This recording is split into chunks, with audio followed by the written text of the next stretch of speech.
রমজানের শুরুতেই চড়া রাজধানীর নিত্যপণ্যের বাজার। সরবরাহে ঘাটতি না থাকলেও বাড়তি দামে কিনতে হচ্ছে পেঁয়াজ, কাঁচামরিচ, লেবু, টমেটো, শসা, ধনেপাতা, ছোলা, মসুর ডালের মতো ইফতার সামগ্রী। রাজধানীর বিভিন্ন বাজার ঘুরে দেখা যায় উত্তাপ ছড়াচ্ছে সবজির দাম। বিশেষ করে লেবু, শসা আর বেগুনের দামে ক্ষুব্ধ ক্রেতারা। মান ও আকার ভেদে এক হালি লেবু বিক্রি হচ্ছে ৮০ থেকে ১২০ টাকায়। শসা কিনতে হচ্ছে কেজি প্রতি ১০০ থেকে ১২০ টাকায়। বেড়েছে বেগুনের দাম, প্রতি কেজি ১০০ থেকে ১২০ টাকার খরচ করতে হচ্ছে। বাজার ভেদে কোথাও কোথাও এসব পণ্য আরও বেশি দামে বিক্রি হচ্ছে। দর্শক, বাজার পরিস্থিতি নিয়ে আরো জানাতে যুক্ত হচ্ছেন আমাদের সহকর্মীরা। শুরুতেই যাব রাজধানীর কারওয়ান বাজারে রয়েছেন আমাদের সহকর্মী ফারজানা রিয়া। রাজধানীর বাজারে নিত্যপণ্যের দাম দরে কেমন পরিস্থিতি দেখছেন? শুভ সকাল মেঘলা। রমজানের পর আজকে দ্বিতীয় রমজান এবং আজকে প্রথম সাপ্তাহিক ছুটির দিন। সাপ্তাহিক ছুটির দিনে কিন্তু আমরা দেখছি যে ক্রেতাদের আনাগোনা কারওয়ান বাজারে বেড়েছে। আজকের বাজার পরিস্থিতি যদি আমি আপনাকে বলি, এই রমজানকে কেন্দ্র করে কিন্তু বেশ এক সপ্তাহ ধরে আমরা শুনছিলাম যে নিত্য প্রয়োজনীয় পণ্যের দাম বেশ অনেকটাই চড়া রয়েছে। তার মধ্যে দাম বেড়ে রেকর্ড করেছিল লেবু।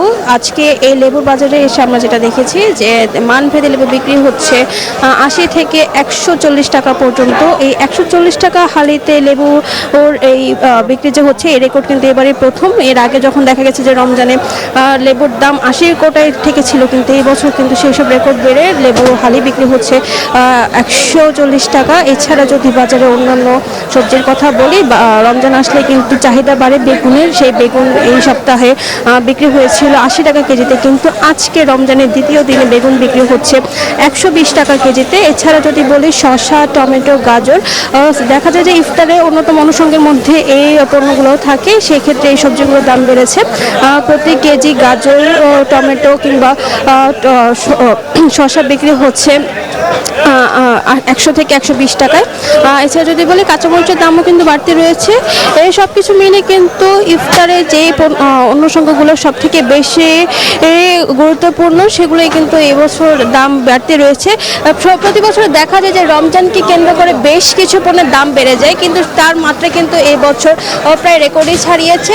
ক্রেতারা বলছেন যে আসলে রমজানকে ঘিরে এরকম বাড়তি দামে তারা কিন্তু বেশ ভোগান্তির মধ্যে রয়েছে। তো এখান থেকে এই ছিল আমার কাছে সর্বশেষ তথ্য। চট্টগ্রামের বাজার পরিস্থিতি জানাতে সেখানে আছেন আমাদের সহকর্মী নয়ন বড়ুয়া জয়, তিনি জানাবেন সেখানকার বাজার দর।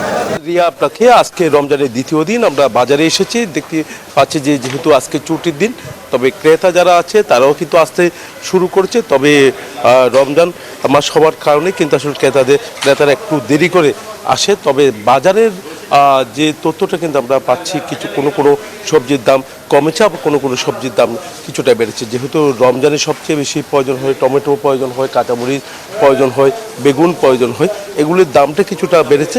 তবে আলু থেকে নিয়ে অন্যান্য যেগুলো আছে এগুলির দামটা কিছুটা কমে গেছে। একই সাথে আমরা একটু দেখানোর চেষ্টা করব সবজির পাশাপাশি আমরা একটু দেখানোর চেষ্টা করব মাছের বাজার এখনো পর্যন্ত নিয়ন্ত্রণে আনা যায়নি। মাংসের বাজার নিয়ন্ত্রণে আনা যায়নি। ব্রয়লার মুরগির দামও কিন্তু আমরা দেখেছি ২০০ থেকে ২২০ টাকা পর্যন্ত বিক্রি করছে। মাছের কোনো কমতি আমরা দেখছি না, নানা রকমের মাছে কিন্তু ভরপুর বাজার। তবে মাছের দামটা যদি একটু কম হতো তাহলে সবার জন্য সহজ হতো বলে তারা মনে করছেন। আমরা এখানে বিভিন্ন রকমের মাছ আছে, মাছের দাম যেভাবে বাড়তি, সাধারণ মানুষ যারা আছে তারা কিন্তু বলছেন যে মাংসের দামটা যদি রমজানে একটু নিয়ন্ত্রণে আনা যেত তাহলে সবার জন্য সহজ হতো বলে মনে করছেন। এই ছিল আমার এখানকার সর্বশেষ। ফিরে যাচ্ছি স্টুডিওতে মেঘলার কাছে। নয়ন, আপনাকে ধন্যবাদ।